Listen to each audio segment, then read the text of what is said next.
बिस्मिल्लाहिर्रहमानिर्रहीम। मोहतरम नाज़रीन, अस्सलामु अलैकुम वरहमतुल्लाहि वबरकातुहू। नाज़रीन, आज हम इस वीडियो में आपको बेहतरीन घर में आसानी के साथ सैनिटाइज़र बनाने का तरीका बताएंगे। बजाय आप बाज़ार से महंगे सैनिटाइज़र ख़रीदें, आप उसकी बजाय घर में बआसानी बना सकते हैं, तैयार कर सकते हैं। तो नाज़रीन, आपने एक बोतल 1 लीटर वाली साफ़ सुथरे पानी से भर लें और उसमें आप 2 चम्मच की मिक़दार डेटॉल डाल के उसको अच्छी तरह मिक्स करें। तो नाज़रीन, ये आपका घरेलू आसान सादा सा बहुत ही सस्ता सैनिटाइज़र तैयार है।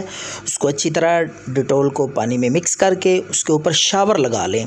तो शावर के साथ आप हाथों पे, कपड़ों पे, दीवारों पे और ऐसी जगह पे जहां बार बार आपके हाथ लगते हैं छिड़काव करें। इंशाअल्लाह आप हर किस्म के जरासीम से महफूज रहेंगे और बाज़ारी सैनिटाइज़र से आप बच सकेंगे। दुआओं में याद रखें।